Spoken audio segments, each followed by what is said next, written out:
Aduh, cepat.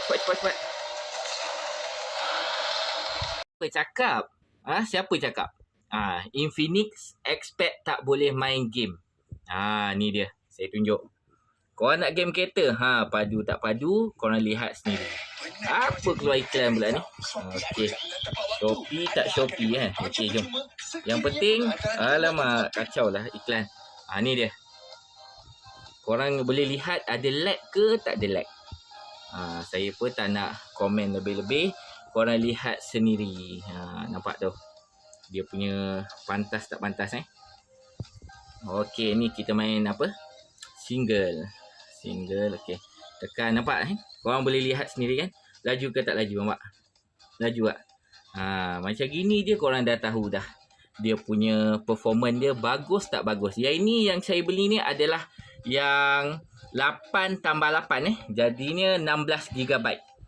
Yang ni mahal sedikit lah. Kalau macam ni korang boleh dapat dalam 800 lebih. Korang boleh lihat dah. Tapi kalau dapat kupon lagi murah, lagi terbaik. Untunglah korang kan. Apa-apa korang boleh check sendirilah. Ni saya tunjuk. Okay, next. Okay, start race. Okay, ni. Dia punya sound dia boleh besar lagi Sekejap. Ni nak susah. Okay, ni dia. Ni loading. Korang tengok lama tak loading ni? Tak ada pun. Nampak? Sekejap kan? Terbaik ke tak baik expect, korang boleh lihat sendiri kat sini. Okey, jom. Nampak? Mana ni? Okey, tekan minyak. Okey, nampak tu?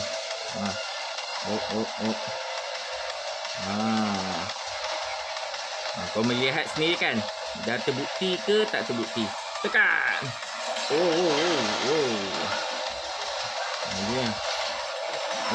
Dia punya, tengok, dia punya grafik yang cantik kan? Okey, tekan nos. Okey lah, apa-apa tekan di back kuning. Ciao, nak sambung main game dulu. Alamak. Okey.